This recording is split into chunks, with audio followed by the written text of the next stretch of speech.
Salut les gars, j'espère que vous allez bien. Bienvenue dans cette vidéo. Aujourd'hui, on va parler du résumé complet du chapitre 1049 de One Piece qui est sorti cette nuit.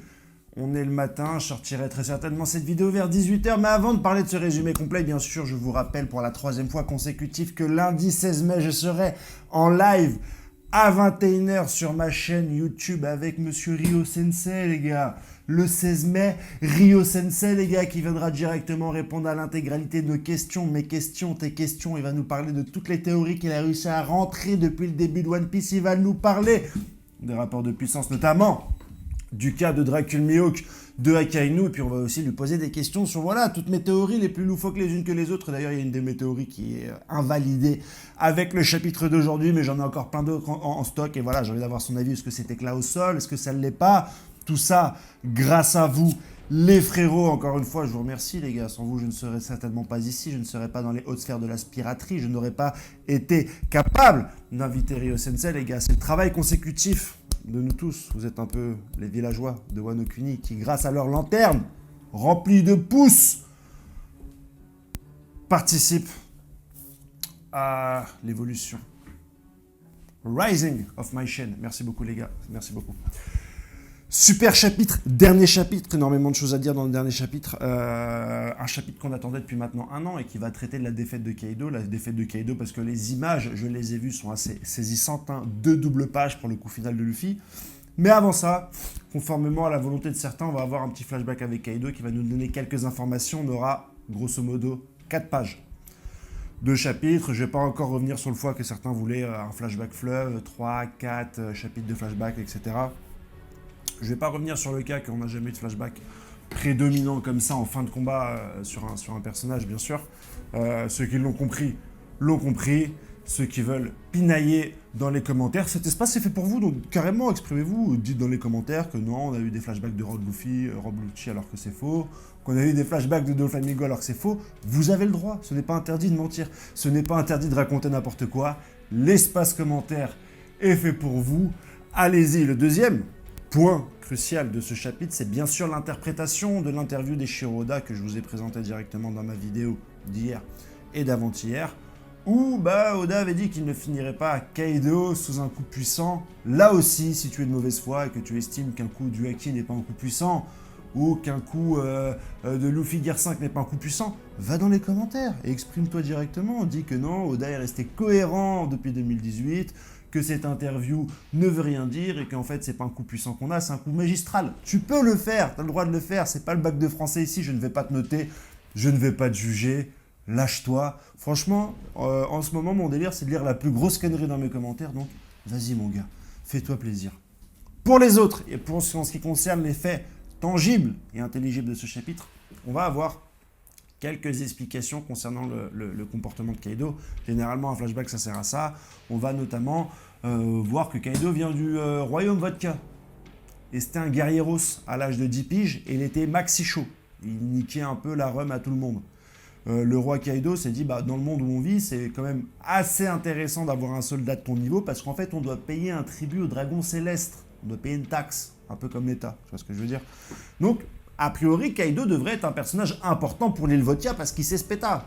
Mais le roi a vu un peu plus loin que ça et il a décidé de vendre Kaido à la marine pour avoir directement un droit de présence à la rêverie. Voilà. Peut-être que voilà, il paierait moins d'impôts s'il a la rêverie, mais que le roi, voilà, il est un peu ambitieux et c'est ce qu'il avait décidé pour Kaido. Kaido comprend pas trop, j'imagine. Il est fort à la bagarre. Son pays a besoin de bagarre pour faire de l'argent, et son pays décide de le vendre, donc il considère ça comme une terrible trahison, ça va peut-être un petit peu forger le caractère de ce dernier. Prime, 70 millions. Kaido, comprend pas pourquoi il est chien de la marine, il se dit ouais, pourquoi je suis chien de la marine c'est pas gentil, blablabla. Il réussit à s'enfuir. La marine dirait notamment qu'en fait Kaido il se fait attraper que lorsqu'il a faim, parce qu'en fait il fait tellement que de ce péta qu'il pense pas à manger, et que sur les bateaux prisons de la marine, il y a à manger en fait. C'est ce qui se raconterait dans le chapitre. Le temps passe, 15 piges, Kaido continue à foutre le bordel un peu partout dans le monde, et puis il atterrit sur l'île de la Ruche, l'île actuelle de Barbe Noire, potentiellement l'ancienne île de Xévec. Là, qui vient le voir un beau matin pour lui dire rejoins-nous? Mais c'est Barbe Blanche, mon gars. Barbe Blanche, il vient le voir et lui dit écoute, Kaido, tu m'as l'air robuste, est-ce que ça te dirait pas de devenir pirate et notamment de croiser Rox Dixebeck? Waouh, Rox Dixebeck, le mec qu'on veut voir depuis je ne sais pas combien d'années. Et là, ils en parlent directement dans le chapitre. Kaido il dit ouais, vas-y, je suis chaud.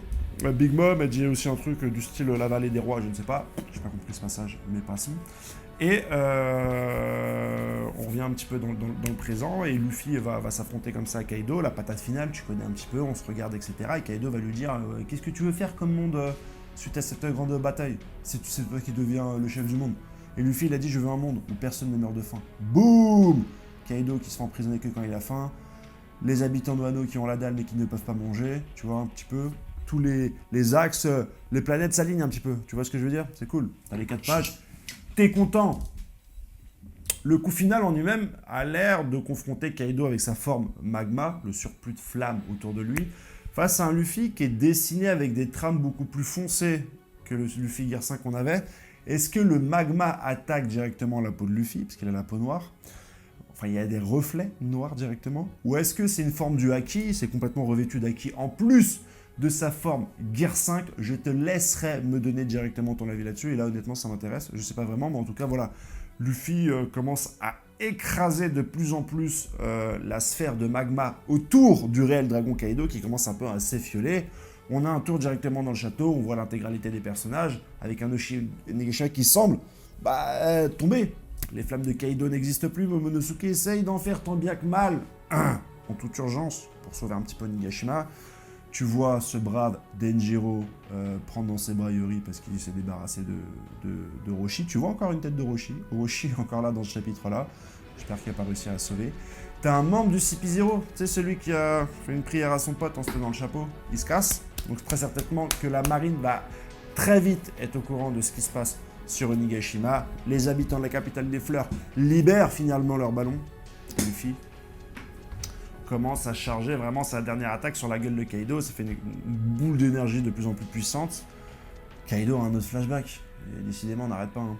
Et King lui parle d'un certain Joy-Boy. On sait d'où l'information vient au final de Joy-Boy parce que c'est Yamato. Yamato qui a lu le bouquin d'Oden qui parle de Joy-Boy, Joy-Boy, Joy-Boy. Et voilà, King il remonte l'information directement à Kaido parce que très certainement que lui aussi avait entendu cette légende. Puisqu'il fait partie du peuple des cieux. Voilà, je te donne toutes les infos.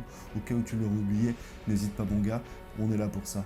Henrik21, n'hésite pas à t'abonner mon gars, car un jour, je spoilerai le One Piece un mardi les gars. Est-ce que tu seras dans mon équipage ou pas? Spoiler Jackson mec. Go! Le chapitre se finit sur 2 doubles pages, méga patate de Luffy. Luffy, mais KO, Kaido en forme hybride, c'est bizarre de voir Luffy mettre le dernier coup sur un boss qui est encore en état de fruit du Game. J'aurais aimé que la dernière patate de Kaido soit dans sa forme normale. Et je vais vous dire ce que je pense après directement à ce propos de ce chapitre.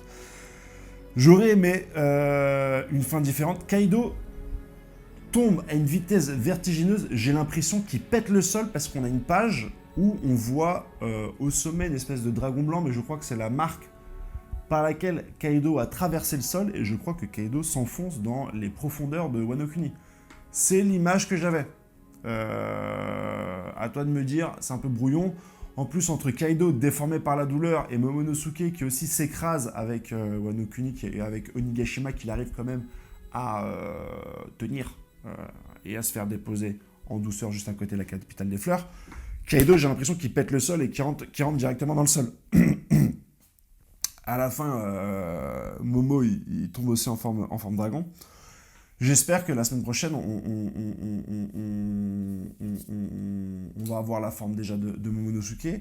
Et moi, en lisant les spoils, je pensais qu'on allait avoir un round final sur Wano, dans la capitale des fleurs, et qu'on allait avoir certaines patates s'échanger. Mais là, au vu de cette image, c'est très certainement le dernier coup. Et en plus, Kaido, il est tellement enfoncé dans le sol, je le vois mal en ressortir. Qu'est-ce qui va lui arriver à ce pauvre Kaido? Qu'est-ce qui va arriver à Big Mom? Il y a encore énormément de questions qui ne sont pas répondues. On a également dans le flashback, j'avais oublié de vous le dire, la vieille qui va voir Kaido. Et plus ou moins, c'est elle qui le convaincrait d'aller sur Wano Kuni, parce qu'on a toujours ces questions subsidiaires. Qu'est-ce que tu as fait, Kaido, pendant 20 piges sur Wano Kuni? Quel était ton intérêt? Celui d'Orochi, je le comprends. Et la vengeance d'Orochi, je la comprends contre les contre les Kozuki. Il voulait venger les Kurotsumi, ok, soit, fait de ce pays une misère, traite mal les gens, mais Kaido, in fine, quelle était sa raison? Celle qui est plus ou moins invoquée dans les flashbacks, c'est que voilà, enfant de la guerre, enfant soldat. Il a une vision un peu pragmatique du monde, il a une vision du monde du plus fort. Il voudrait même que les dragons célestes, les descendants, les gens les plus nobles, qui n'ont pas besoin de faire la guerre, soient obligés d'être amenés sur le champ de bataille. Et donc, il voulait mener ce monde à sang et à chaud. Je crois que c'est ça l'expression, mais je ne me rappelle plus. Pourquoi est-ce que tu ne l'as pas fait dans le monde entier? Pourquoi est-ce que tu n'as pas tenté d'attaquer la Camarine? Pourquoi est-ce que pendant 20 ans, tu es resté directement sur l'île à attendre Joy Boy pour le combat parce que tu es un enfant soldat? Ça se tient. Je dis pas que ça se tient pas. Mais ça manque un peu de consistance. C'est un petit peu mal maîtrisé. Surtout que tu aurais pu ou ne rien dire, ou inventer quelque chose qui fait que Kaido soit particulièrement rattaché à Spin Wano. Mais pour l'instant, je trouve ça un peu maigre. Je vais pas cracher dans la soupe. Je vais pas dire que je suis dégoûté. C'est un magnifique chapitre. On est content d'avoir certaines pages du flashback de Kaido, parce que j'ai toujours dit qu'on n'aurait pas de grand flashback. Mais moi, j'en veux un. Enfin, quitte à choisir un jour, c'est un truc que je voudrais. Donc, voilà. Pas de souci à ce moment-là. Super chapitre, c'est la fin. Profitons, savourons. Surtout qu'après ça, on va avoir une lignée de chapitres qui vont nous amener vers l'arc final. On ne sait pas du tout ce qui va se passer après Wano, les gars. On n'en sait rien. Certains perdent Elberth. Certains disent qu'on aura le sauvetage de Sabo. Apparition de Shanks, puisqu'il va être dans un film là en août. On ne sait pas du tout ce qui va se passer après. Et ça fait du bien un petit peu, tu vois. Je veux dire, on a le chemin tracé à peu près depuis plus de 10 ans. On sait que voilà, ça va être Punk Hazard, l'île de Dofla, Whole Cake et Wano. On utilise Wano depuis plus de 10 ans. Là, enfin, on ne sait pas. On est libre quelque part. Est-ce qu'on ne serait pas des pirates, nous aussi, à ne pas savoir sur quelle île on va? C'est ce que je pense. Si tu as aimé cette vidéo, n'hésite pas à mettre un pouce bleu. Si tu n'as pas aimé cette vidéo, n'hésite pas à mettre un pouce bleu, parce que tu peux plus mettre de pouce rouge de toute façon. Mais abonne-toi, qu'on puisse atteindre les 28 000. Les gars, ciao, bye bye. Bye bye bye.